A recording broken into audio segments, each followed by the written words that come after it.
If you were invited to a medieval dinner, you would probably leave the table shocked, not by what people ate, but how they ate. Behaviors that would feel rude, unhygienic, or completely unacceptable today were once normal, practical, and even expected. Medieval people were not trying to be impolite. They were responding to a world with different tools, different beliefs about cleanliness, and very different ideas of manners. Eating in the medieval period was not a private, carefully controlled experience. It was public, physical, noisy, and communal. Hands replaced utensils, shared dishes replaced personal plates, and habits that look shocking now were signs of practicality, status, or efficiency rather than bad behavior. In this video, we'll explore medieval eating habits that look rude today, uncovering why people ate the way they did, what those habits meant in their own time, and how daily survival shaped table behavior in ways modern audiences rarely consider. If you enjoy deep, realistic history that changes how you see the past, like this video, subscribe for more long-form history, and leave a comment telling us which medieval habit surprised you the most. Now, let's sit down at the medieval table and begin. To understand why medieval eating habits look rude today, we first have to abandon a modern assumption that manners exist primarily to protect comfort, cleanliness, or personal boundaries. In the medieval world, table behavior served a very different purpose. Eating was not about privacy or refinement. It was about function, hierarchy, and survival.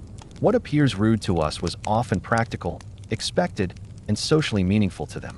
Medieval people lived in a world without modern sanitation, without standardized utensils, without mass-produced tableware, and without the idea that eating should be a quiet or controlled activity. Meals were physical events. Food was handled, torn, dipped, shared, and consumed in ways that reflected how scarce resources were prepared and distributed. The table was not a place to withdraw from the world. It was where the world became visible. One of the most shocking habits to modern observers is the use of hands as the primary eating tool. Forks were rare, controversial, and often viewed with suspicion in much of medieval Europe. Most food was designed to be eaten by hand. Meat was roasted in large pieces, bread was baked dense and sturdy, and sauces were thick enough to cling to fingers. Hands were not a failure of etiquette. They were the correct tool. Medieval manuals on manners did not tell people to avoid touching food. They told people how to touch it properly, which fingers to use, how to wipe them, when to dip bread, and when not to reach were all regulated. The problem was not contact. The problem was uncontrolled contact. A person who used their hands skillfully was considered well-mannered. This alone reveals how different medieval values were. Cleanliness was not defined by absence of contact, but by control of behavior. Touching food was acceptable. Touching it greedily was not. Another habit that feels rude today is sharing dishes and drinking vessels.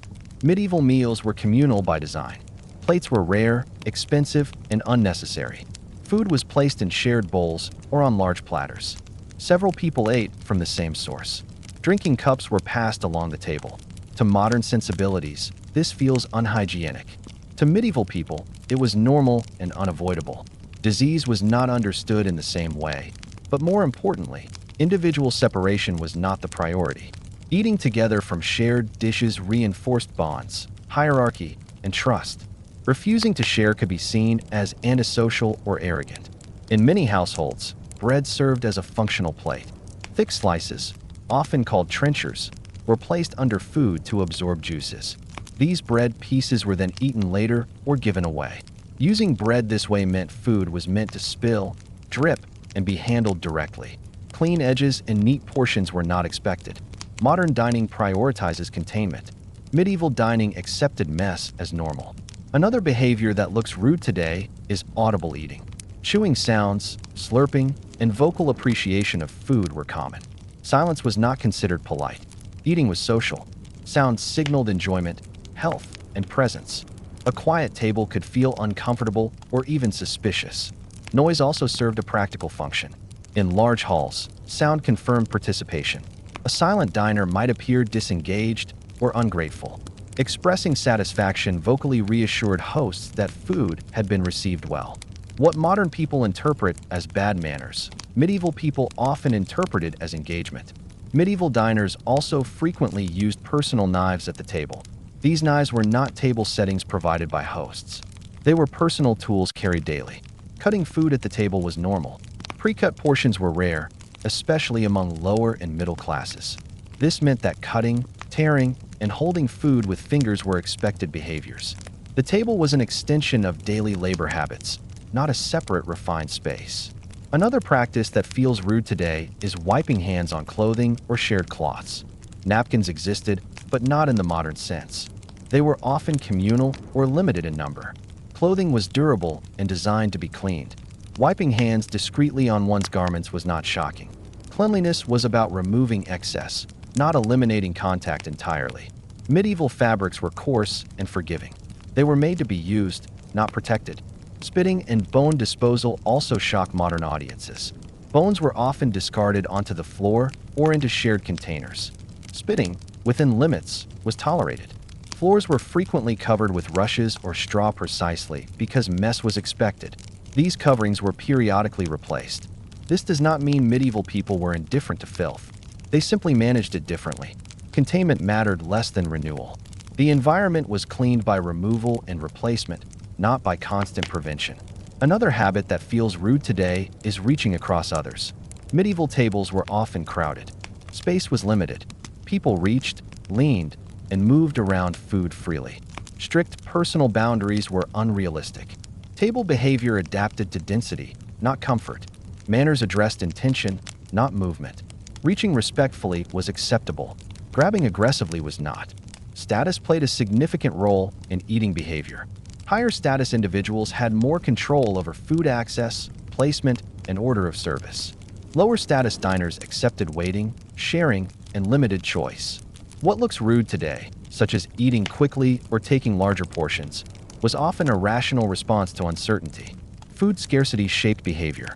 When meals were infrequent or unpredictable, eating efficiently mattered more than eating delicately. Another modern shock is eating with greasy or stained hands without immediate cleaning. Medieval meals often involved fats, oils, and sauces. Frequent hand washing during a meal was impractical. Instead, people wiped periodically and continued. Excess concern with cleanliness would have slowed eating and disrupted flow. Meals were events, not performances. Efficiency mattered. Medieval etiquette texts confirm this worldview. They rarely prohibit actions modern people would find rude. Instead, they warn against excessive greed, disrespect, or disorder. The issue was not noise, contact, or sharing. It was imbalance. Balance was the core value. Even among elites, refinement meant restraint, not delicacy. A noble who ate too slowly or refused shared dishes could appear weak or arrogant. Participating in communal eating signaled belonging. It is important to understand that medieval eating habits evolved within architectural and technological limits. Tables were often trestles assembled temporarily. Lighting was uneven. Seating was crowded. Meals happened in multi-use spaces. Expecting modern standards of neatness in such conditions would have been unrealistic. Modern dining etiquette developed alongside private rooms, individual plates, standardized cutlery, and abundant water. Medieval dining existed before these systems. Behavior adapted accordingly. When modern people judge medieval eating habits as rude, they are projecting values created by later technologies backward. Medieval people were not failing to meet our standards. Our standards did not exist yet. What looks rude today was often the most sensible way to eat in that world. Understanding this shifts the perspective. Medieval tables were not places of ignorance or chaos. They were environments governed by their own logic, where survival, hierarchy, and social cohesion mattered more than cleanliness as we define it. One of the medieval eating habits that looks most rude to modern eyes is not a single action, but an entire mindset. Food was meant to be shared, not individualized. Today, personal plates, personal portions, and personal space are considered basic manners. In the medieval world, these ideas barely existed. Refusing to share food, insisting on separation, or eating in isolation could be interpreted as suspicious, disrespectful, or even hostile. What we would now call good hygiene or personal boundaries often looked like arrogance or rejection to medieval diners. To understand this, we must remember that medieval society was built on collective survival. Households, villages, and guilds functioned as interdependent units. Eating together was not just nourishment, it was confirmation that you belonged. A shared meal reinforced trust, loyalty, and hierarchy every single day. The table was one of the most important social spaces in medieval life. At most medieval meals, food was placed in common serving vessels. Large bowls, platters, or boards sat in the center of the table. Several people ate from the same dish at the same time. This was not a sign of poverty alone. Even wealthy households practiced this, though with finer materials. Individual plates were rare and unnecessary. The act of sharing was built into the structure of the meal itself. To modern viewers, this immediately feels rude or unhygienic. Hands entering the same bowl, bread dipping into shared sauces, and pieces of meat being torn away from the same roast violate modern expectations. But medieval people did not view these actions through the lens of contamination. They viewed them through the lens of trust and order. Sharing food meant trusting those around you. It signaled that you accepted the same risks, the same sustenance, and the same fate. Refusing to share could suggest fear, distrust, or belief that you were above others at the table. In a society where loyalty mattered deeply, this was far more offensive than any physical contact with food. Medieval etiquette texts make this clear. They do not warn diners against touching shared food. Instead, they warn against hogging, reaching greedily, or disrupting the balance of access. The moral concern was fairness, not separation. A person who took more than their share was rude. A person who refused to participate was worse. Another habit that looks rude today is the passing of drinking vessels. Cups and jugs were shared among multiple people. A single cup might circulate along the table, with each person drinking in turn. This was not a sign of carelessness. It was normal practice, especially where materials were costly.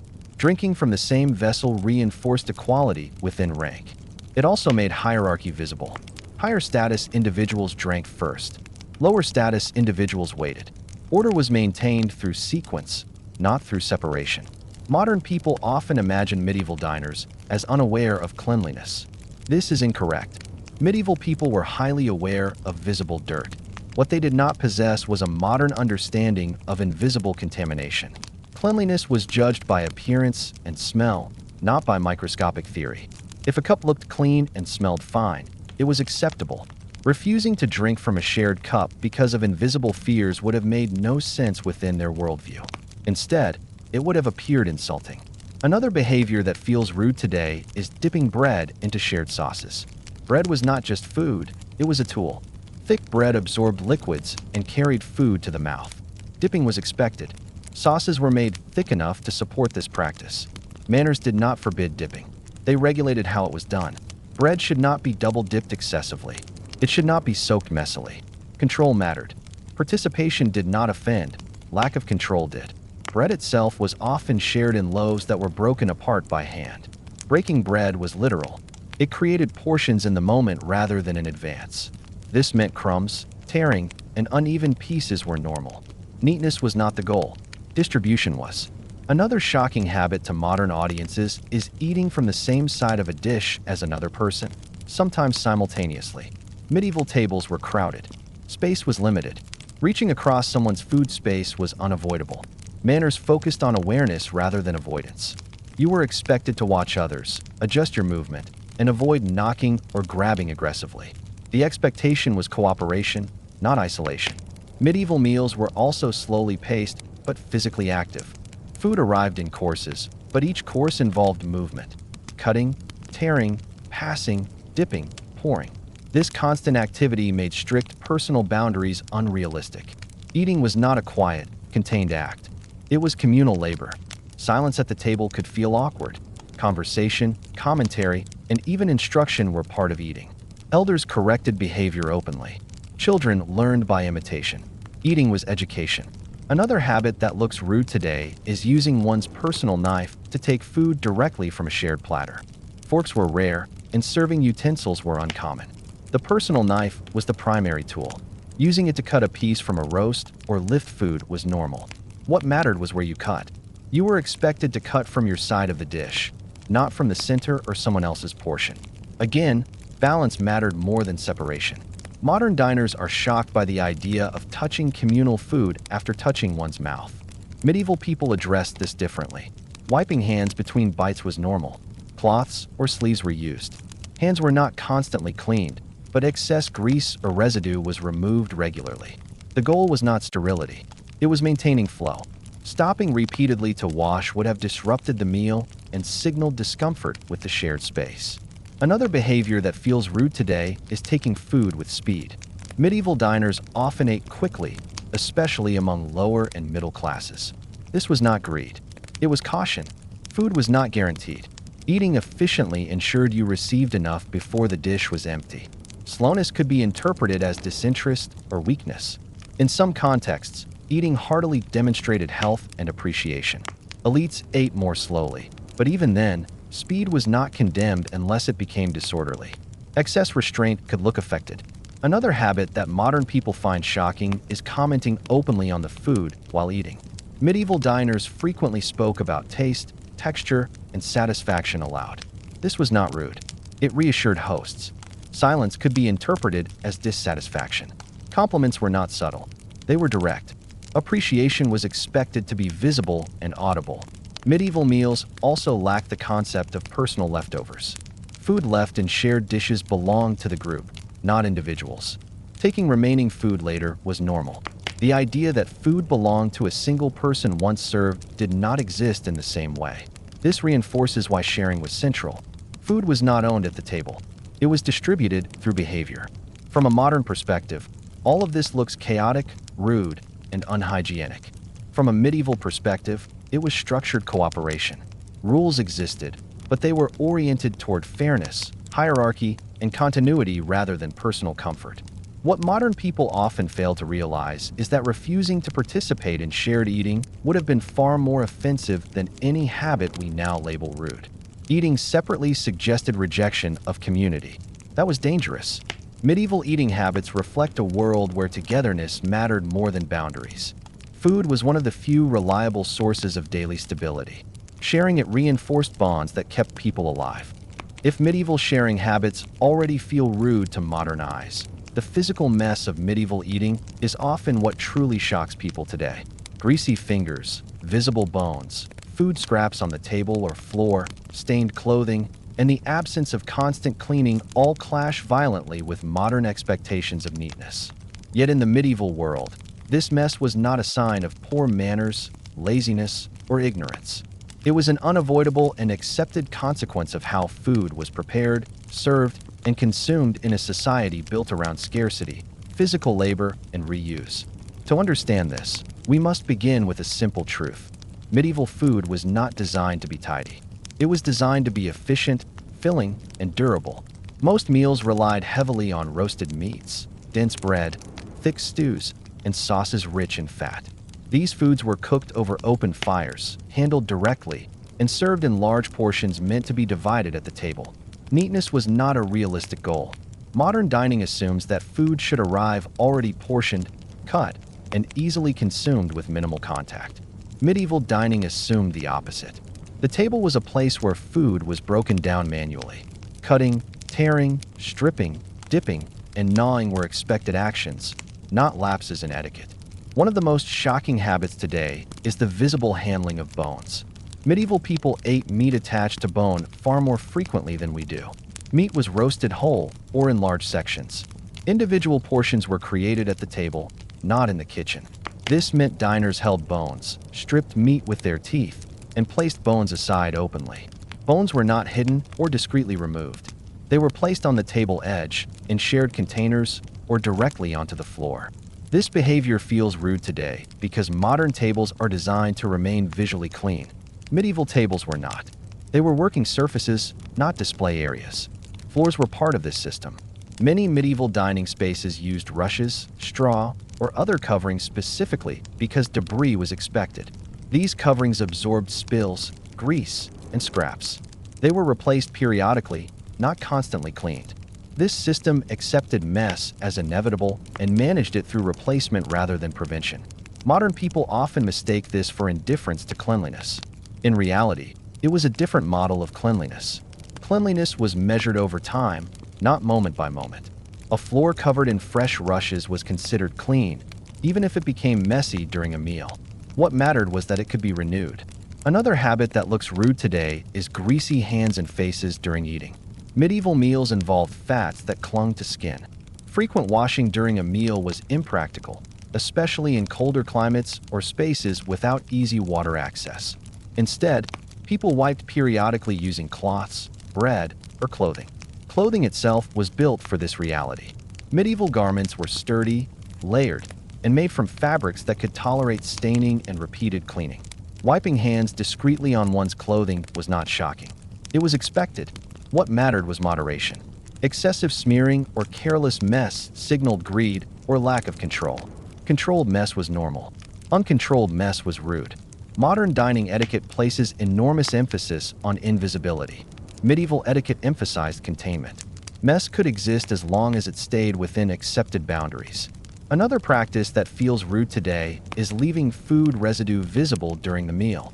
Tables were not constantly wiped. Plates were rare. Bread trenchers absorbed liquids and grease. These trenchers grew soggy and stained over the course of the meal. This was not considered unpleasant. It was functional. At the end of the meal, these bread pieces might be eaten, given away, or discarded. The table was reset afterward, not during. Modern diners often assume medieval people simply did not care about dirt. This is false. Medieval people cared deeply about odor and decay, but they distinguished between temporary mess and long-term filth. Fresh grease and scraps were acceptable. Rotting food was not.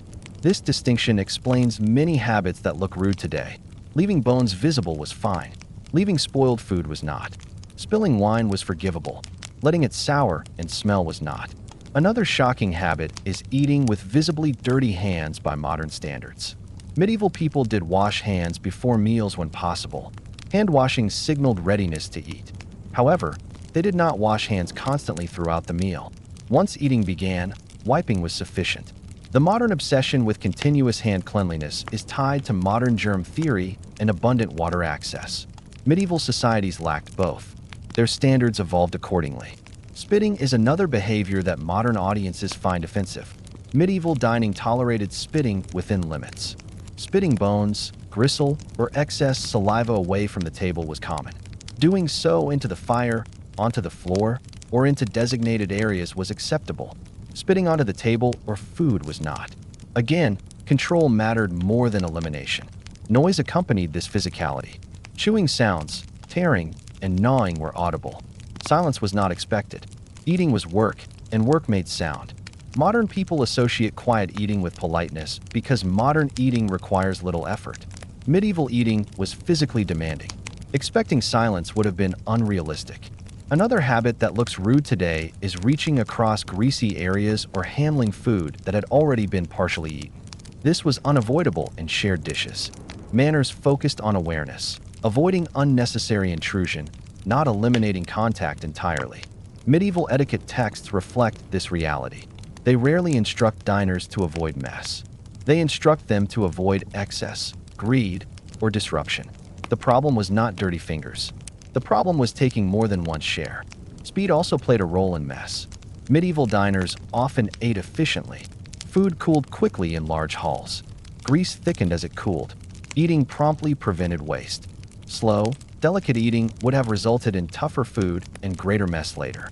What modern people interpret as rushed or rude was often practical timing.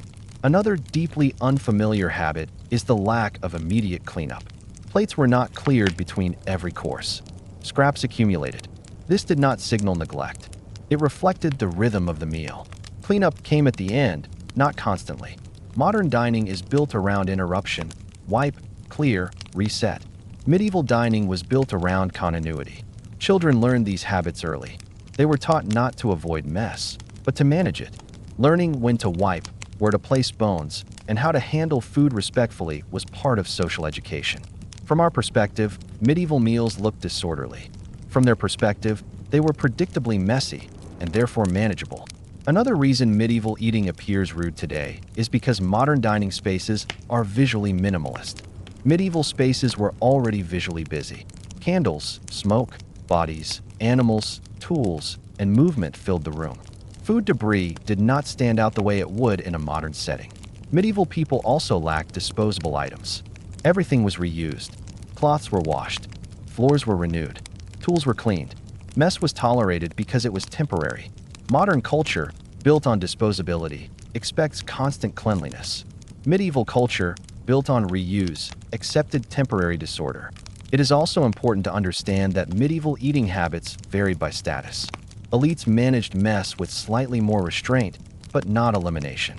Lower classes accepted greater mess because conditions demanded it. However, the underlying logic remained the same across society. What modern audiences call rude behavior was often adaptive behavior. It allowed people to eat efficiently, share resources, and survive in environments that did not support modern ideals of hygiene or privacy. Judging medieval eating habits by modern standards misses the point. Manners are not timeless. They are responses to environment, technology, and social structure. Medieval people were not failing at politeness. They were practicing a different kind of it, one that prioritized fairness, participation, and endurance over neatness and isolation. One of the medieval eating habits that modern audiences find most offensive is how quickly and openly people ate, especially when hunger was visible.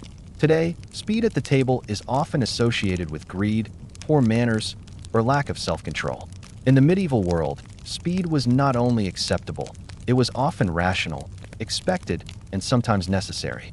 To eat slowly and delicately in certain contexts could appear foolish, ungrateful, or even disrespectful. Medieval life was shaped by uncertainty. Food availability was irregular, meals were not guaranteed, and physical labor consumed enormous amounts of energy. People did not eat according to fixed schedules with reliable portions. They ate when food was available, and they ate with the knowledge that the next meal might be delayed, reduced, or absent altogether. In this environment, eating heartily and efficiently was not a moral failure. It was self-preservation. This reality fundamentally shaped table behavior. Medieval people did not associate visible appetite with rudeness. Appetite was evidence of health, strength, and readiness to work. A person who ate eagerly demonstrated that they could contribute labor afterward. Refusing food or eating too little could raise concern or suspicion. Modern dining etiquette teaches restraint as a virtue. Medieval dining taught responsiveness as a virtue. This difference becomes especially clear when we examine how medieval people understood hunger. Hunger was not an abstract concept or a lifestyle inconvenience. It was a constant background condition. Even among relatively stable households, food shortages were common. Seasonal scarcity, poor harvests, conflict, and weather disruptions all affected access to food. As a result, eating was treated as an opportunity, not a ritual of moderation. At communal meals, especially among lower and middle classes, speed mattered. Food was served in shared dishes, and once it was gone, it was gone. There was no expectation of refills or leftovers for later. Eating efficiently ensured that you received your share before it disappeared. Hesitation could mean hunger later. From a modern perspective, this looks like rushing or lack of courtesy. From a medieval perspective, it was practical awareness. Even among elites, where food was more abundant, visible appetite was not inherently rude. Nobles were expected to demonstrate strength and vitality. Eating with confidence reinforced status. Extreme restraint could be interpreted as weakness or affectation. This does not mean medieval society celebrated uncontrolled eating. There were limits. What mattered was proportion and awareness, not slowness. Eating quickly was acceptable. Eating more than one's share was not. Medieval etiquette texts frequently warn against greed, but their definition of greed differs from modern assumptions. Greed was not eating quickly or with enthusiasm. Greed was taking more than your allotted portion, ignoring others' access, or disrupting order. Speed itself was morally neutral. Another behavior that looks rude today is finishing food completely, including scraping sauces with bread and consuming every edible part. Modern etiquette often discourages visible scraping or aggressive use of bread. Medieval people viewed this behavior positively. Leaving edible food uneaten could be interpreted as wasteful or ungrateful. Food waste was not a minor issue. It carried moral weight. Resources were precious, and consuming what was available demonstrated respect for the labor and materials that produced it. Using bread to clean a dish was efficient, not rude. Another habit modern people find uncomfortable is visible enjoyment. Medieval diners did not hide satisfaction. They spoke about taste, texture, and fullness openly. Smiling, nodding, and verbal approval were common. Silence or indifference could be interpreted as dissatisfaction or disrespect toward the host. This openness served a social function. Hosts needed feedback. Food preparation required effort and resources. Visible appreciation confirmed that the effort was worthwhile. Modern politeness often values subtlety. Medieval politeness valued clarity. Another element that shocks modern audiences is the lack of pacing we expect today. Medieval meals did not follow strict timing between bites or courses. People ate according to hunger, availability, and flow of service. Some ate quickly and finished early. Others ate more slowly. Uniform pacing was not expected. The idea that everyone should finish at the same time is a modern convention tied to structured dining spaces and social equality. Medieval tables accepted variation as normal. Another habit that appears rude today is talking while chewing or eating. Medieval dining tolerated, and often expected, conversation during eating. Chewing noises and speech overlapped. Silence was not enforced. Meals were social gatherings, but not refined performances. They were opportunities for instruction, negotiation, storytelling, and coordination. Eating did not pause conversation, it accompanied it. Modern etiquette separates eating and speaking for cleanliness and order. Medieval etiquette integrated them because meals were one of the few times people gathered. Another behavior modern people interpret as rude is showing hunger openly. Medieval people did not hide hunger. Hunger was not shameful. It was a common condition. Expressing eagerness for food did not signal lack of self-control. It signaled honesty. Modern societies often associate hunger with failure. Medieval societies associated hunger with reality. Another unfamiliar habit is adjusting behavior based on rank rather than universal rules. Lower status individuals ate differently from higher status ones, not because they lacked manners, but because they operated under different constraints. Eating quickly, securing food early, and consuming heartily were rational responses to limited access. Judging these behaviors as rude ignores the power imbalance at the table. Medieval people understood that manners were contextual. Behavior appropriate for one position was inappropriate for another. Universal standards of dining behavior did not exist in the same way they do today. Another habit that shocks modern audiences is eating despite visible fatigue or discomfort. Medieval life was physically exhausting. People often arrived at meals tired, dirty, or sore. Eating was part of recovery. There was no expectation of presenting oneself refreshed or composed. Modern dining often assumes leisure. Medieval dining often followed labor. This context explains why visible appetite, speed, and intensity were normalized. Food was fuel. Another modern discomfort comes from the idea that medieval people did not savor food. This is misleading. They did savor food, but savoring did not mean slowing down. It meant appreciating nourishment when it was available. Flavor mattered, but fullness mattered more. Scarcity reshaped priorities. Medieval etiquette also did not associate hunger with moral weakness. Fasting existed, but it was structured and purposeful. Outside of those contexts, eating well was not shameful. Modern societies often moralize appetite. Medieval societies managed it. Another reason medieval eating habits look rude today is because modern dining emphasizes performance. How you eat reflects character. Medieval dining emphasized outcome. Did everyone eat? Did order hold? Did the household function? Performance was secondary. The idea that eating too eagerly shows poor character would have seemed strange in a world where hunger was common and work was constant. Even among elites, moderation was valued, but moderation meant balance, not suppression. Enjoyment was allowed. Appetite was expected. This helps explain why medieval eating habits feel so alien. They reflect a society where survival shaped behavior more than aesthetics. Modern dining etiquette developed in environments with abundance, privacy, and specialized spaces. Medieval dining etiquette developed in environments with uncertainty, density, and shared resources. Applying modern standards backward creates misunderstanding. What looks rude today, speed, appetite, visible hunger, was often a sign of awareness and adaptation. Medieval people were not careless at the table. They were responsive to reality. One of the medieval eating habits that modern audiences react to most strongly is the extensive use of fingers and direct bodily contact with food. To us, touching food beyond what is absolutely necessary feels crude, unsanitary, and impolite. In the medieval world, however, using one's hands skillfully at the table was not a failure of manners. It was evidence that a person understood how eating actually worked in their environment. What mattered was not avoidance of contact, but control, awareness, and discipline. Modern dining etiquette assumes that utensils exist to separate the body from food. Medieval dining etiquette assumed the opposite. The body was the primary tool, and utensils were secondary aids. Forks were rare, controversial, and often unnecessary for the kinds of food people ate. Most medieval dishes were designed to be handled, torn, dipped, and carried to the mouth directly. Expecting people not to touch such food would have been impractical and confusing. Hands were therefore central to eating, and medieval people developed clear, socially understood rules about how to use them. These rules were not written everywhere, but they were learned early through observation and correction. A well-mannered medieval diner was not someone who avoided touching food, but someone who touched it correctly. One of the most important distinctions medieval etiquette made was between controlled contact and uncontrolled contact. Touching food was normal. Touching it carelessly, excessively, or without awareness of others was not. Fingers were expected to move deliberately. Food should be lifted cleanly, not smeared or dropped unnecessarily. Grease should be wiped when it accumulated, not allowed to drip freely. This concept of control is critical.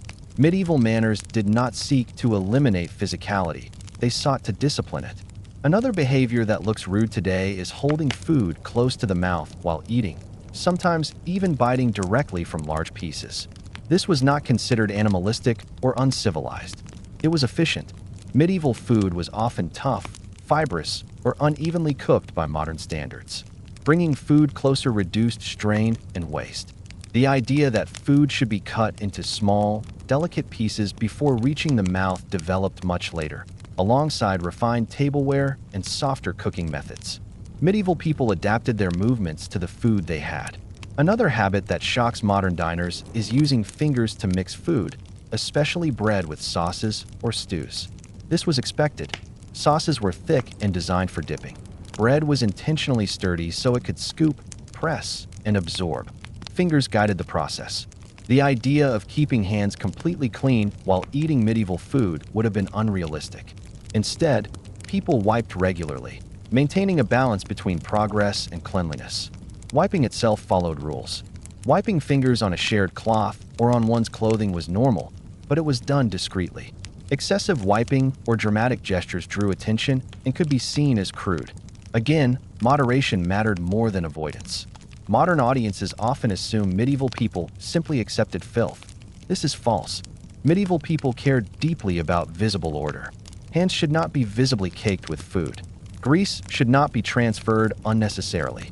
What they did not care about was invisible contamination, because that concept did not exist yet. Another practice that feels rude today is touching food that others would later eat, particularly when cutting or dividing shared portions. Medieval dining involved constant redistribution. A roast was cut piece by piece. Bread was broken apart. Portions were negotiated in real time. Using your hands or knife to separate food was expected. What mattered was fairness. You should not take the best pieces repeatedly or leave only undesirable parts for others. Modern dining solves this problem by pre-portioning food. Medieval dining solved it through behavioral norms. Another habit modern people find uncomfortable is handling food after touching one's mouth. Medieval people addressed this not by avoiding contact, but by wiping. A quick wipe removed visible residue. That was sufficient. The goal was not sterility, but social acceptability. Expecting medieval people to wash hands repeatedly during a meal would have been disruptive and impractical. Water access was limited. Meals were long. Flow mattered. Medieval etiquette texts reflect this. They advise diners to wipe hands, not to stop eating to clean them thoroughly. Cleanliness existed within the rhythm of the meal, not outside it.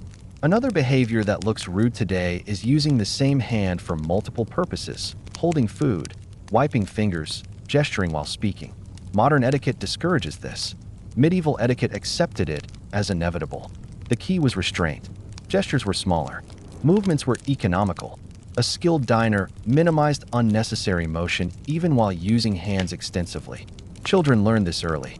They were corrected not for touching food, but for failing to control their movements. Learning to eat was learning to manage the body.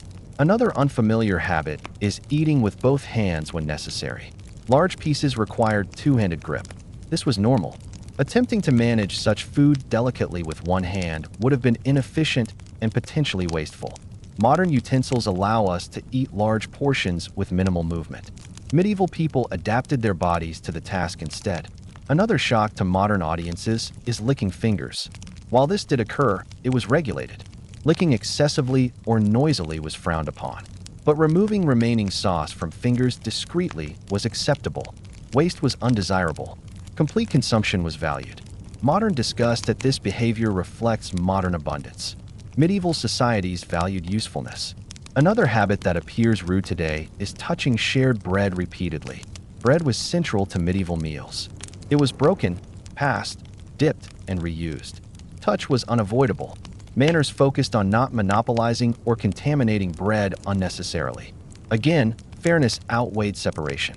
Another unfamiliar practice is holding food while talking, sometimes gesturing slightly with it. Modern etiquette discourages this because of risk of splatter. Medieval people accepted minimal risk. Gestures were controlled. Food was heavy and sticky, not prone to flying. The modern emphasis on avoiding any risk of mess did not exist. Risk was managed, not eliminated. Another aspect that shocks modern viewers is the lack of rigid separation between eating and other bodily actions, such as wiping sweat or adjusting clothing. Medieval life was physical. People ate after labor. Bodies were active. Expecting complete separation of bodily needs from eating would have been unrealistic. Manners adapted to reality rather than denying it. It is important to understand that medieval people did not consider these habits uncivilized. They had a different definition of civilization. Civilization meant order, hierarchy, and restraint within necessity, not avoidance of physicality. The idea that politeness requires distancing the body from food emerged later, alongside industrialization, private dining spaces, and mass-produced tableware.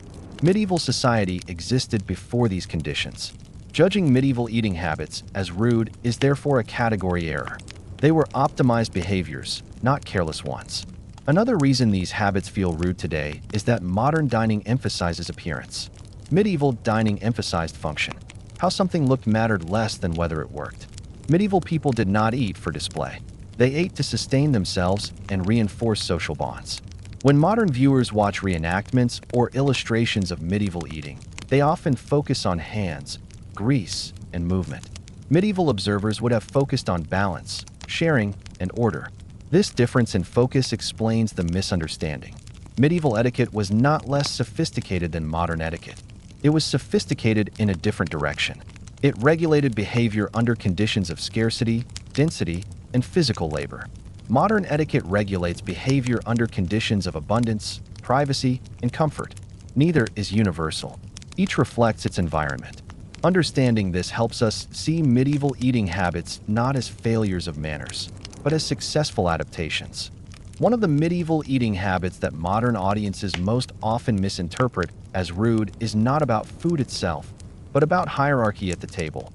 Who sat where, who reached first, who spoke, who waited, and who accepted less without complaint. Today, we expect dining etiquette to emphasize equality, fairness, and uniform treatment. In the medieval world, eating was one of the clearest daily displays of social order, and behavior that looks offensive to us was often considered correct, disciplined, and necessary. Medieval society was structured around visible hierarchy. Rank was not an abstract idea. It shaped every interaction. Eating together did not erase status differences. It made them visible. The table was a stage on which order was rehearsed daily. Where you sat, when you ate, what you touched, and how you behaved were all understood as reflections of your place within the social structure. To modern eyes, this can look unfair, cold, or humiliating. To medieval people, it looked stable. Seating was one of the most obvious signals. Tables were arranged so that higher status individuals sat closer to the most honored positions, often at the head or along raised platforms. Lower status diners sat farther away, sometimes on benches without backs, sometimes standing. This arrangement was not meant to insult. It clarified authority. Everyone knew where they belonged, and that knowledge reduced conflict. Modern dining often tries to minimize visible hierarchy. Medieval dining relied on it. Who ate first mattered just as much as where people sat. Higher status individuals began eating before others. This was not impatience or entitlement in the modern sense. It was a signal that order was functioning. Once those at the top began, others could follow in sequence. Eating out of turn could be interpreted as disorderly or disrespectful. To modern observers, waiting while others eat looks rude or cruel. To medieval people, it looked proper. Waiting demonstrated discipline and acceptance of structure. It also ensured that food distribution followed recognized lines of authority. Reaching behavior was also governed by rank. Higher status diners reached freely. Lower status diners waited for opportunities. This was not because lower status people lacked manners. It was because manners were defined by restraint appropriate to position. Reaching too eagerly could be interpreted as overstepping one's role. Modern etiquette encourages equal access. Medieval etiquette encouraged appropriate access. Another behavior that looks rude today is the way lower status diners accepted smaller or less desirable portions without complaint. Modern audiences often interpret this as resignation or mistreatment. Medieval people interpreted it as realism. Food distribution reflected social position, and complaining publicly would have disrupted order. Silence in this context was not submission, it was competence. A person who accepted their portion calmly demonstrated understanding of how the system worked. Another habit modern people find offensive is that higher status diners often spoke more, interrupted others, or dominated conversation. Today, such behavior would be labeled rude or arrogant. In medieval dining, speech itself was hierarchical. Authority granted the right to speak. Lower status diners were not expected to be silent, but they were expected to speak carefully and at appropriate moments. Talking out of turn could be interpreted as disrespect, not confidence. Conversation was not democratic. It was structured. Another shocking behavior to modern eyes is that lower status diners often served higher status ones while eating. This could involve pouring drinks, passing food, or clearing space. Today, we separate service from dining. In the medieval world, these roles often overlapped. Serving while eating was not humiliating. It was part of one's social function. Performing it well demonstrated reliability and awareness. Modern dining separates roles to protect comfort. Medieval dining merged roles to reinforce structure. Another habit that looks rude today is not acknowledging everyone equally. Medieval hosts and honored guests did not greet or thank every person at the table individually. Attention flowed downward. Recognition from above mattered more than recognition among equals. Modern audiences often expect inclusivity. Medieval society expected directionality. Even eye contact followed rules. Prolonged eye contact with higher status individuals could be seen as inappropriate. Looking down or away was not shame, it was etiquette. Modern interpretations of confidence do not apply cleanly here. Another behavior modern people misread is taking instruction publicly. During meals, elders or authority figures corrected behavior openly. This would feel humiliating today. In the medieval world, public correction was normal and efficient. It reinforced norms and taught others simultaneously. Private correction was a luxury. Public life required public guidance. Children were expected to learn table behavior through observation and correction, not through gentle explanation. This created diners who understood hierarchy intuitively. Another habit that feels rude today is unequal pacing. Higher status diners might eat more slowly, enjoying conversation, while others ate quickly to return to duties. Modern dining tries to synchronize experience. Medieval dining accepted asymmetry. Equality was not the goal. Order was. Modern discomfort often comes from assuming that manners exist to make everyone feel equally comfortable. Medieval manners existed to make systems function. Another behavior modern audiences find troubling is accepting interruptions. Lower status diners might be interrupted while eating or speaking to fulfill requests. This was normal. Eating did not pause responsibility. Meals were not sacred personal time. They were part of the working day. Another habit that looks rude today is the way medieval people accepted visible authority at the table without protest. Authority was not negotiated daily. It was assumed. Dining rituals reinforced that assumption. Modern societies often challenge authority through etiquette. Medieval societies reinforced it through repetition. Another modern shock is the lack of apology for unequal treatment. Higher status diners did not apologize for eating first or receiving more. Apologies would have implied doubt about the legitimacy of hierarchy. Certainty mattered. Modern politeness often softens hierarchy. Medieval politeness clarified it. This difference explains why medieval eating habits feel offensive today. They contradict modern ideals of fairness, equality, and mutual consideration. But medieval people did not organize society around those ideals. They organized it around predictability, obligation, and continuity. Even generosity followed hierarchical rules. Food was often redistributed downward after meals. Leftovers went to dependents or those with fewer resources. This redistribution occurred after order had been observed. It did not erase hierarchy, it depended on it. Modern audiences often miss this second step and assume medieval dining was simply unfair. In reality, it was cyclical. Another important point is that medieval people did not constantly reflect on these behaviors. They were habitual. They felt natural. Discomfort arises when modern viewers impose modern moral frameworks on systems built for different conditions. Medieval dining hierarchy reduced conflict by making expectations clear. Everyone knew what behavior was appropriate for their position. Ambiguity causes tension. Structure reduces it. Modern dining etiquette often tries to minimize visible difference. Medieval dining etiquette made difference legible. This legibility mattered in crowded spaces where misunderstandings could escalate quickly. Eating together required clarity more than sensitivity. Another behavior modern people label rude is not offering choices. Medieval meals offered limited options. Eating what was provided without complaint was expected. Asking for alternatives could be seen as disrespectful or impractical. Choice is a modern luxury.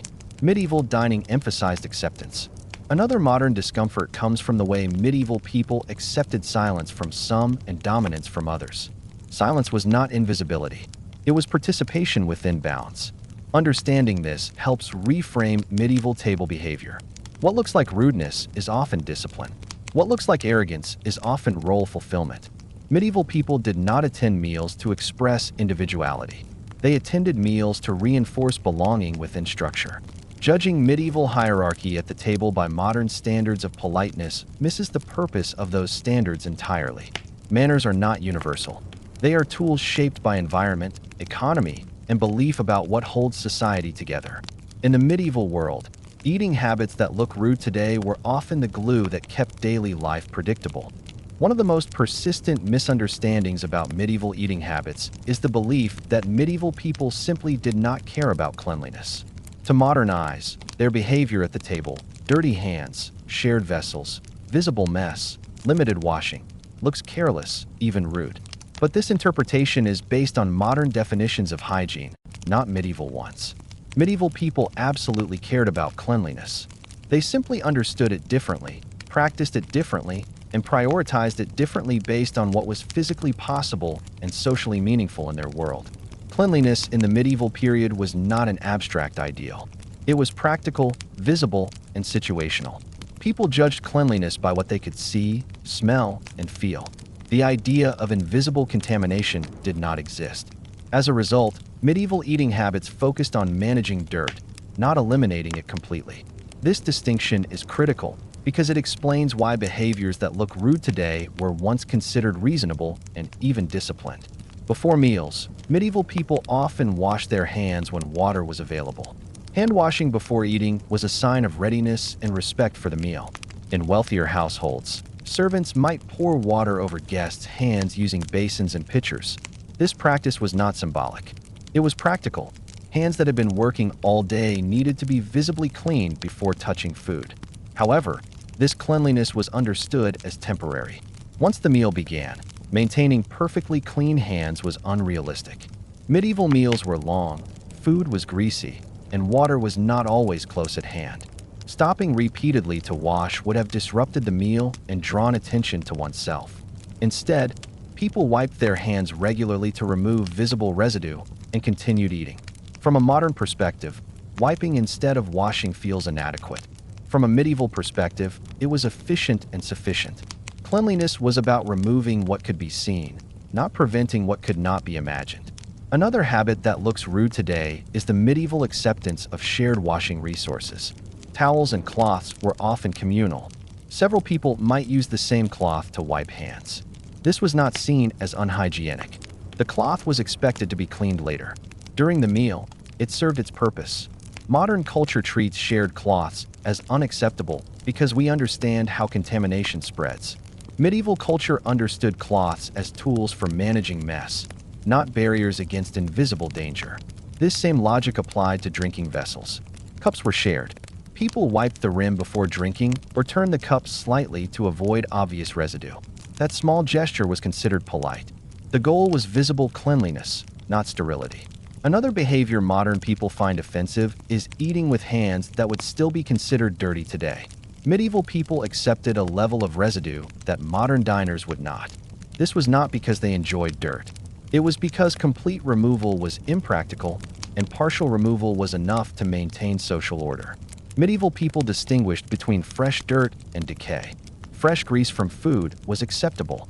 Rotting material was not. A hand stained from eating was normal. A hand smelling of decay was not. Odor mattered more than appearance. This focus on smell over invisibility shaped medieval hygiene deeply.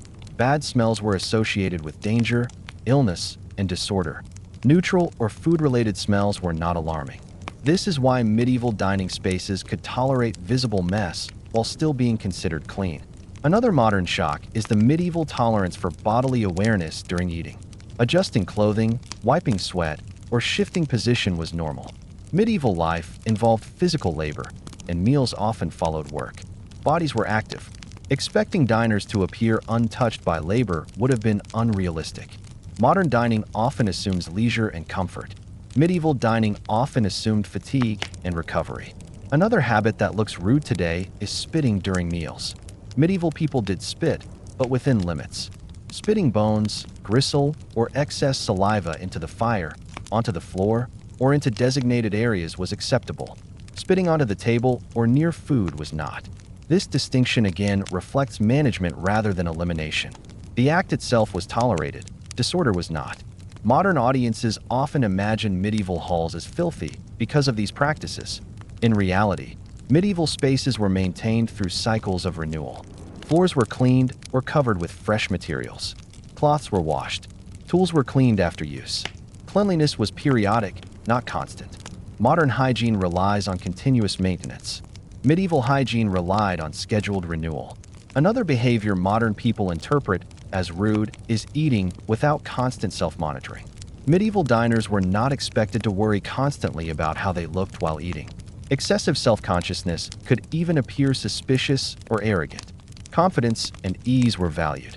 Modern dining often emphasizes restraint and control to the point of performance. Medieval dining emphasized function within bounds. Another unfamiliar practice is the medieval acceptance of shared breath and proximity. People sat close together. Conversation occurred at close range. This was normal. Space was limited. Avoiding proximity would have seemed unnatural or insulting. Modern standards of personal space developed alongside architectural changes, private rooms, and reduced crowding. Medieval dining occurred in dense environments. Behavior adapted accordingly.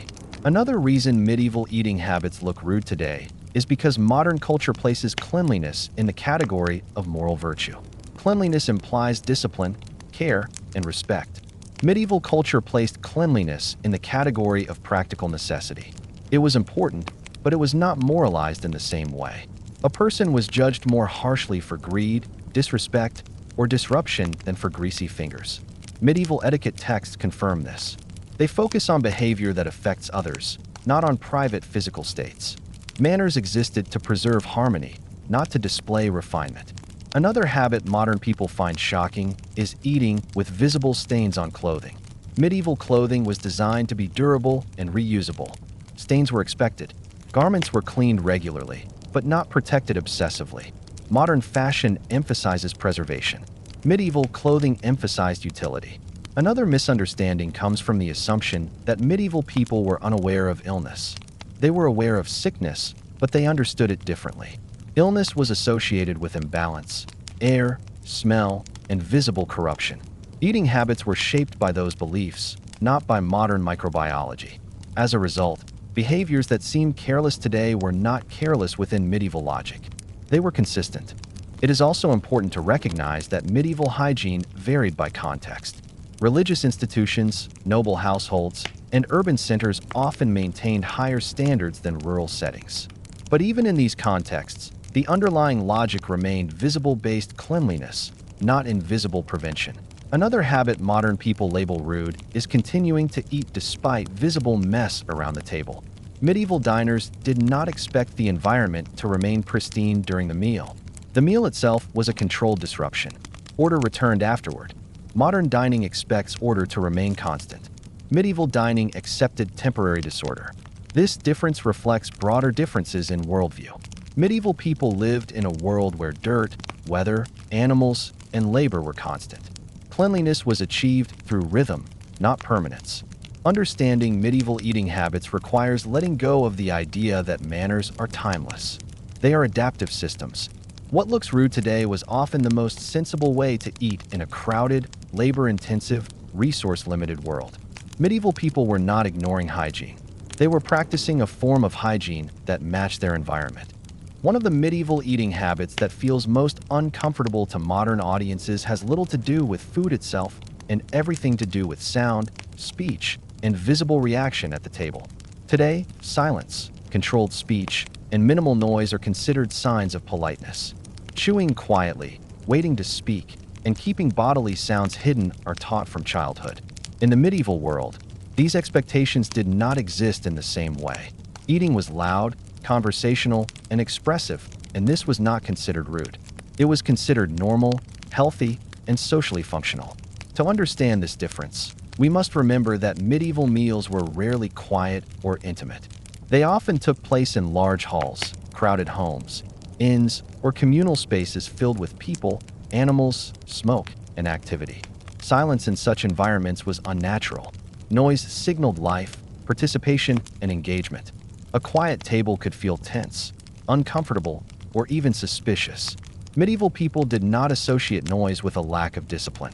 They associated disruptive noise with a lack of discipline. There is a crucial difference. Eating sounds, chewing, tearing bread, and sipping liquid were expected. Screaming, fighting, or chaotic shouting were not. The line was drawn at disorder, not sound itself. Chewing noises are one of the most commonly cited examples of medieval rudeness. Modern etiquette treats audible chewing as one of the clearest signs of bad manners. Medieval people simply did not share this sensitivity.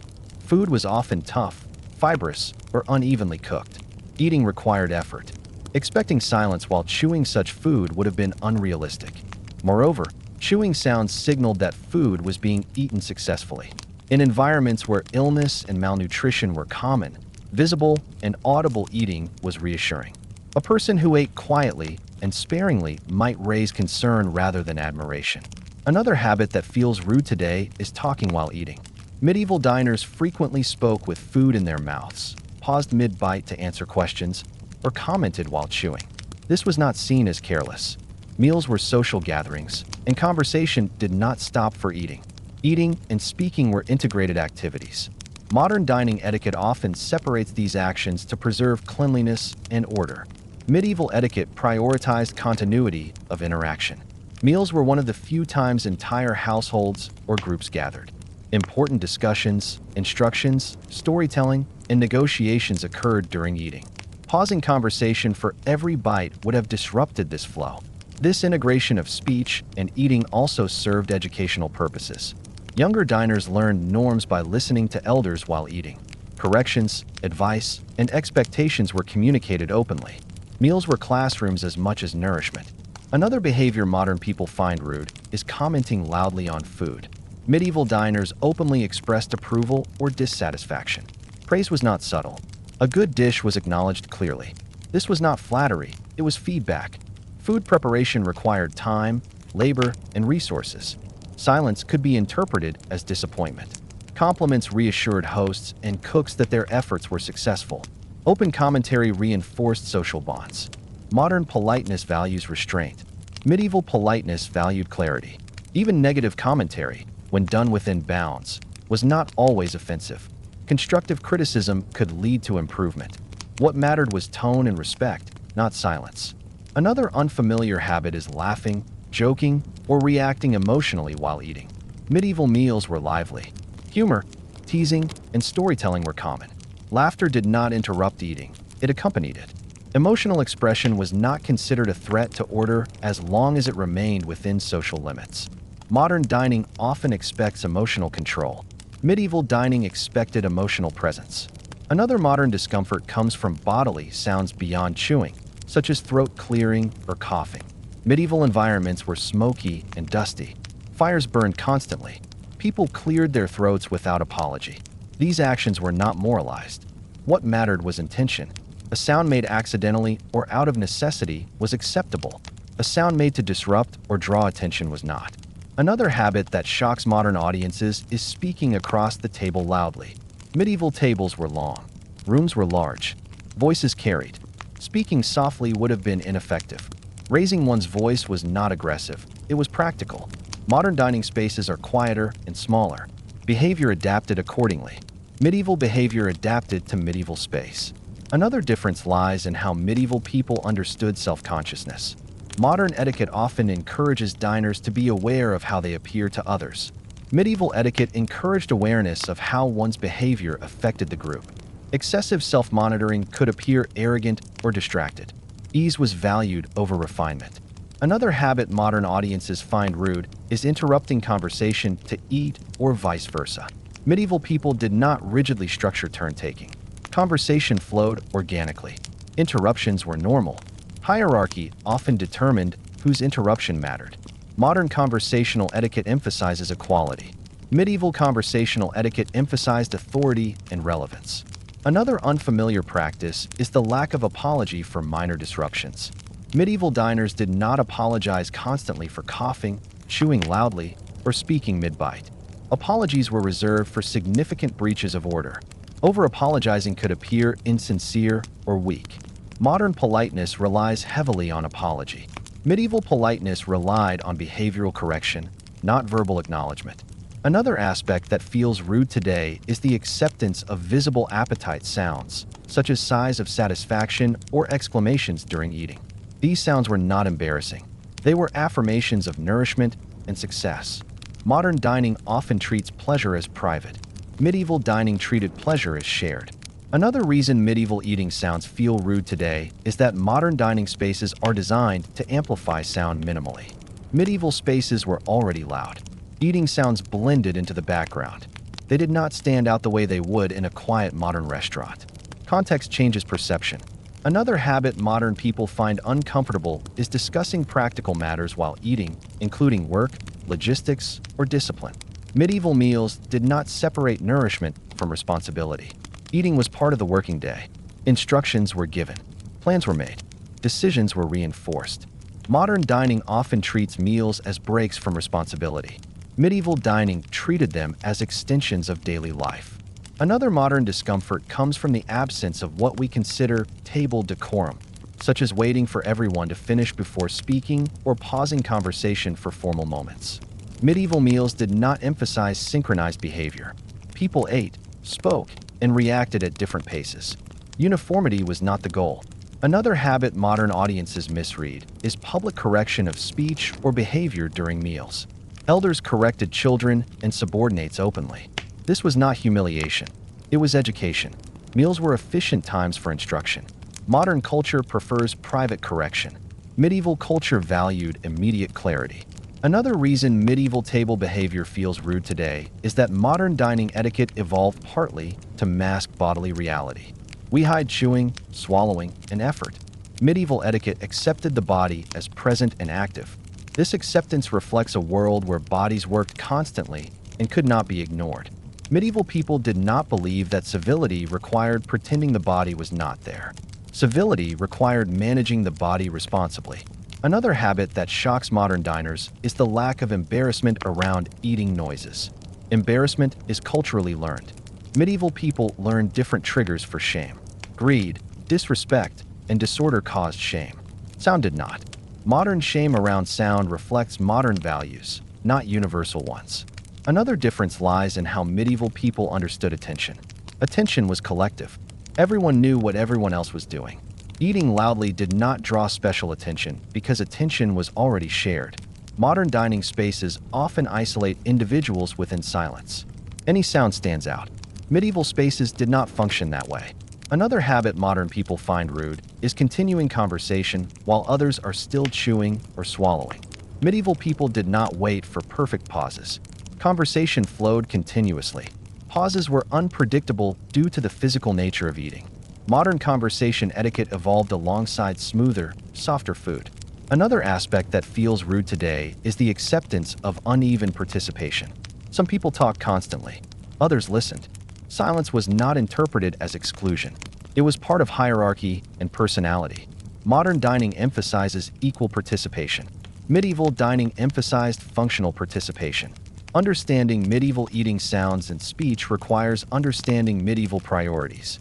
Order mattered. Participation mattered. Efficiency mattered. Silence, refinement, and concealment did not. What looks rude today was often a sign of life, health, and belonging. Medieval people did not eat to perform politeness. They ate to sustain themselves and their relationships. Judging their behavior by modern standards misses the deeper logic. Manners are not universal truths. They are solutions to specific environments. In the medieval world, loud, expressive, talkative eating was not a breakdown of manners. It was manners adapted to reality. Few medieval eating habits trigger modern disgust as strongly as what happened after people finished eating. Leftovers left on the table, food scraped onto bread, bones tossed aside, scraps given away or reused, and the absence of immediate, meticulous cleanup all clash with modern ideas of politeness and hygiene. To a modern diner, this looks careless, wasteful, or rude. To medieval people, it was practical, efficient, and morally appropriate.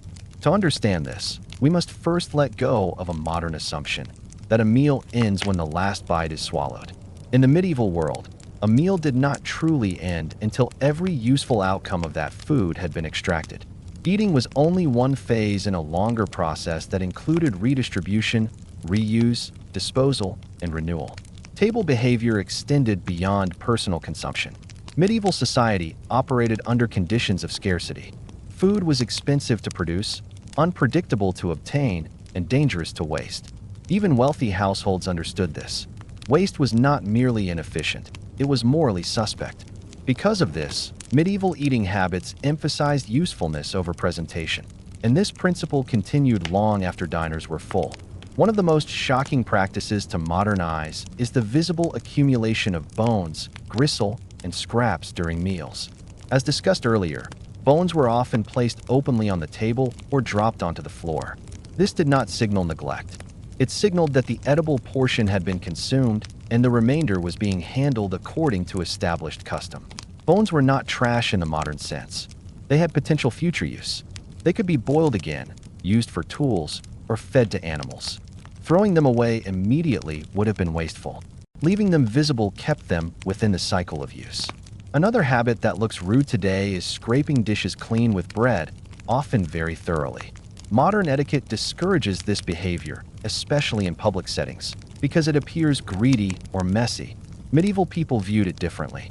Bread was meant to absorb sauces and fats. Leaving food behind was not polite, it was careless. Bread trenchers existed specifically for this purpose. They soaked up liquids during the meal and were eaten afterward or distributed. Scraping ensured that flavor and nutrition were not lost. What modern people call licking the plate clean was, in medieval terms, completing the meal responsibly. Another practice that disturbs modern audiences is the redistribution of leftovers. Food remaining after a meal was rarely treated as personal property. It belonged to the household or community. Leftovers were collected and given to dependents, workers, or those in need. This redistribution was not charity in the modern sentimental sense. It was part of the household economy. Leaving food on the table for redistribution was expected. Removing leftovers privately or discarding them early could be seen as selfish. Another modern discomfort arises from the medieval acceptance of uneven leftovers. Some people finished with more scraps than others. This was normal. Distribution was not equal. It was hierarchical and functional. Those with greater need or lower status often received more leftovers afterward. This redistribution depended on visible remains. Clean, empty plates would have disrupted the system. Another habit modern people find rude is the lack of immediate cleanup. Medieval meals did not involve constant clearing and wiping. Scraps accumulated. Tables became cluttered. This was not neglect. It reflected the structure of the meal. Cleanup occurred afterward, not during. Interrupting the meal for constant cleaning would have broken rhythm and drawn attention away from social interaction. Medieval dining prioritized flow over tidiness. Another unfamiliar practice is the medieval tolerance for food debris on the floor. Floors covered with rushes or straw were designed to catch spills and scraps. These materials were replaced periodically. This system accepted temporary mess as normal. Modern dining spaces are designed for permanence and cleanliness. Medieval spaces were designed for renewal. Another habit that shocks modern audiences is reusing food in multiple stages. Sauces were reused. Bones were boiled again. Bread was repurposed. Food cycles extended beyond the table. Eating did not mark the end of usefulness. Modern disgust toward reused food reflects modern abundance. Medieval society valued extraction of value. Another practice that appears rude today is allowing animals access to scraps. In some households, animals consumed leftovers. This was not unsanitary by medieval standards. It was efficient. Animals were part of the household economy. Modern separation between human and animal spaces did not exist in the same way. Another modern discomfort comes from the medieval lack of emphasis on visual closure. Modern dining ends with a clean table. Medieval dining ended with a transition to cleanup. The messy state was temporary and expected. Judging medieval meals at their midpoint creates misunderstanding. Another habit that looks rude today is handling leftovers with bare hands. Medieval people did not see this as a problem. Hands were tools. What mattered was that food remained usable, not untouched. Modern fear of hand contact reflects modern knowledge of contamination. Medieval people judged safety by smell, appearance, and experience. Another misunderstanding arises from the medieval tolerance for uneaten food remaining visible during conversation. People continued talking with scraps present. This did not signal disregard. It reflected a different sequencing of actions. Conversation did not pause for cleaning. Another habit that modern audiences find offensive is the lack of individual responsibility for cleaning. Medieval cleanup was communal or assigned. Individuals did not clear their own plates. Roles determined who cleaned. Modern dining emphasizes personal responsibility. Medieval dining emphasized role-based responsibility. Another difference lies in how medieval people understood waste. Waste did not mean not eaten immediately. Waste meant no longer usable. As long as food could serve a purpose, it was not waste. Modern dining equates waste with leftover. Medieval dining equated waste with decay. Another reason medieval leftover practices feel rude today is because modern dining emphasizes aesthetic closure. A clean table signals completion. Medieval dining signaled completion through transition, not appearance. The table changed state before being reset. Another habit modern people misread is the acceptance of uneven cleanliness. Some diners left more mess than others. This reflected food type, role, and appetite. Uniform appearance was not expected. Modern etiquette values symmetry. Medieval etiquette valued function. Another shock comes from medieval willingness to reuse personal eating implements without immediate washing. Knives were wiped and reused. Thorough cleaning happened later. This was practical in environments with limited water. Modern expectations assume constant access to cleaning resources. Another practice that feels rude today is continuing to eat while others have finished. Medieval meals did not require synchronized completion. Eating ended individually, not collectively. Those finished did not pressure others to stop. Modern dining emphasizes shared pacing. Medieval dining accepted variation. Another habit modern audiences find troubling is talking about leftovers openly. Medieval people discussed redistribution openly. This was not awkward. It was planning. Modern culture often hides leftovers to preserve appearance. Another reason medieval disposal practices feel rude is that modern culture treats food as personal entitlement. Medieval culture treated food as household resource. Once served, it entered a shared system. This difference reshapes interpretation entirely. Another modern discomfort comes from the medieval acceptance of visible labor around food after meals. Clearing, carrying, feeding animals, and cleaning occurred in view. Dining was not isolated from work. Modern dining separates eating from labor. Medieval dining integrated them. Another habit modern people misinterpret is leaving food unfinished intentionally for redistribution. Some diners ate less knowing leftovers would serve others. This was not lack of appetite. It was awareness. Modern diners often eat everything to avoid waste. Medieval diners balanced consumption with redistribution. Another key point is that medieval people did not treat the table as sacred space requiring preservation. It was a working space. Sacredness was attached to order and purpose, not cleanliness. This difference explains why medieval eating habits around leftovers and disposal look rude today. Modern politeness protects appearance. Medieval politeness protected utility. When viewed within their context, these practices reveal a society deeply concerned with making the most of limited resources. Far from being careless, medieval eating habits were structured responses to scarcity. Modern disgust often reflects modern privilege. Understanding medieval leftovers requires understanding medieval economics, not medieval manners. When medieval eating habits are examined as a whole, the impression of rudeness that modern audiences feel begins to dissolve into something far more structured and intentional. The problem is not that medieval people lacked manners, refinement, or self-control.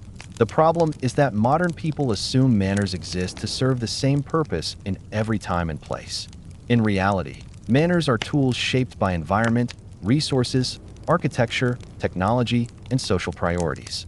Medieval eating habits look rude today because they were designed to solve different problems than modern dining etiquette is meant to solve. In the medieval world, eating was not an isolated, aesthetic experience. It was a functional act embedded in daily survival. Meals happened in crowded spaces, after physical labor, with limited resources, shared tools, and unpredictable supply. Under those conditions, the goal of table behavior was not to preserve silence, cleanliness, or personal comfort. The goal was to ensure that everyone ate, that hierarchy remained clear, that waste was minimized, and that the meal did not disrupt the broader rhythm of work and life. Modern dining etiquette exists in a world of abundance, private space, reliable infrastructure, and individual entitlement. Medieval dining etiquette existed in a world of scarcity, density, shared dependency, and visible hierarchy. Once this difference is understood, nearly every medieval eating habit that feels rude today becomes logical. Medieval people did not eat quietly because silence served no purpose. In large halls filled with movement, smoke, conversation, and activity, eating sounds blended into the environment. Chewing, tearing bread, drinking, and speaking were part of the normal soundscape. Silence would not have been polite, it would have been strange. Noise was not disorder. Disorder was disorder. The medieval concern was never about eliminating sound, but about preventing chaos. Similarly, medieval people did not hide the physical reality of eating because eating required physical effort. Food was tough, uneven, and often consumed directly from shared sources. Hands were tools. Knives were personal. Plates were rare. Expecting diners to avoid touching food would have been impractical and inefficient. Manners therefore focused on how hands were used, not whether they were used. Control mattered. Awareness mattered. Avoiding unnecessary disruption mattered. Total separation did not. Modern disgust toward visible mess reflects modern dining spaces designed for permanence and display. Medieval dining spaces were designed for use and renewal. Tables were reset after meals, not preserved during them. Floors were covered and replaced. Cloths were washed. Temporary disorder was expected. Cleanliness was cyclical, not constant. Judging a medieval meal at its messiest moment is like judging a modern kitchen halfway through cooking. Speed at the table also reflects different priorities. Medieval people often ate quickly because food availability was uncertain and physical labor demanded energy. Eating efficiently was not greed, it was awareness. Appetite was not shameful. Hunger was common. Eating well signaled health and readiness to work. Restraint was valued only when excess threatened fairness or order. Slowness for its own sake would have appeared wasteful or affected. The same logic applies to leftovers and disposal. Medieval people did not equate leftovers with waste. Food remained useful long after it left a person's mouth. Bones, bread, sauces, and scraps entered extended cycles of reuse, redistribution, or feeding animals. Leaving remains visible was part of that system. Immediate removal would have interrupted it. Waste meant decay, not unfinished food. This approach reflected economic reality, not indifference. Hierarchy at the table further explains behaviors modern audiences misread as rude. Medieval dining was one of the primary daily rituals through which social order was reinforced. Who sat where, who ate first, who spoke most, and who waited were not arbitrary acts of dominance. They were mechanisms of predictability. Predictability reduced conflict. When everyone knew their place, disputes were less likely to arise. Modern discomfort with this hierarchy reflects modern values, not medieval intent. Medieval manners did not exist to make everyone feel equally comfortable. They existed to make the system function reliably. Equality was not the organizing principle. Stability was. This is why unequal portions, unequal speech, and unequal access were accepted without constant apology. Apologies would have implied uncertainty about legitimacy. Certainty mattered more than reassurance. Cleanliness, often cited as the clearest sign of medieval rudeness, was understood through sensory experience rather than invisible theory. Medieval people cared deeply about smell, decay, and visible corruption. They wiped hands, washed when practical, and avoided spoiled food. What they did not fear was invisible contamination, because that concept did not yet exist. Their hygiene practices were consistent with their knowledge and resources. Judging them by modern scientific standards ignores historical reality. Modern dining etiquette also places enormous importance on performance. How one eats reflects character. Medieval dining etiquette placed importance on outcome. Did everyone eat? Did order hold? Was waste avoided? Did the household function smoothly? Personal presentation mattered less than collective success. This difference explains why medieval people tolerated behavior that now feels embarrassing. Eating sounds, visible appetite, open commentary, and bodily presence were not threats to order. Greed, disruption, disrespect, and waste were. Manners were aimed at preventing the latter, not the former. It is also important to understand that medieval people did not experience their own eating habits as crude. Manners feel natural when they align with daily life. Medieval life was physical, communal, and uncertain. Their table behavior reflected that reality. Modern discomfort arises because modern life is different. Manners do not move in a straight line from bad to good. They adapt. As private dining spaces emerged, as food became more abundant, as utensils became standardized, and as cleanliness became technologically enforceable, new manners developed. Silence, separation, and individual pacing became possible and meaningful. Medieval society did not possess the conditions that make modern manners useful. Calling medieval eating habits rude is therefore misleading. Rudeness implies failure to meet expected norms. Medieval people were meeting their norms exceptionally well. They were polite according to the standards of their world. What changes over time is not human nature, but what politeness is designed to protect. Medieval politeness protected survival, order, and shared responsibility. Modern politeness protects comfort, privacy, and individual dignity. Neither system is inherently superior. Each answers different needs. Understanding medieval eating habits forces us to confront the fact that many modern judgments about refinement are rooted in abundance and infrastructure. The ability to eat quietly, cleanly, slowly, and individually depends on conditions medieval people did not have. Their behavior was not careless. It was adaptive. Once this context is accepted, medieval dining stops looking rude and starts looking inevitable.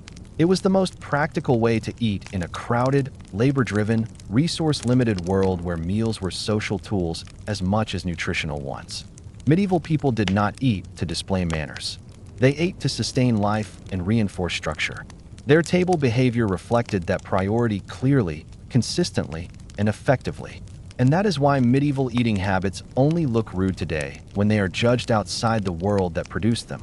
When we step back from modern expectations and look at medieval eating habits within their own world, the idea of rudeness begins to disappear. What once seemed crude, noisy, messy, or impolite reveals itself as a practical system shaped by scarcity, physical labor, shared space, and social hierarchy. Medieval people did not eat poorly because they lacked manners. They ate the way they did because their world demanded it. Meals were not performances meant to protect personal comfort or appearance. They were moments where survival, order, and community came together. Sharing food, using hands, eating quickly, making noise, accepting visible mess, and redistributing leftovers were not signs of neglect. They were signals that people understood how to function within a fragile system where food could never be taken for granted. Modern dining etiquette grew out of different conditions: abundance, private space, standardized tools, and reliable hygiene. Because our world changed, our manners changed with it. Judging medieval behavior by modern standards ignores the realities medieval people lived with every day. Understanding this does more than correct a misunderstanding about the past. It reminds us that manners are not timeless rules of civility. They are flexible responses to environment and necessity. What feels polite in one era can feel rude in another, not because people became better or worse, but because life itself changed. Thank you for staying through this deep exploration of medieval eating habits. If this perspective helped you see the past differently, like the video, subscribe for more long-form history, and leave a comment about which medieval habit surprised you the most. Thank you for listening.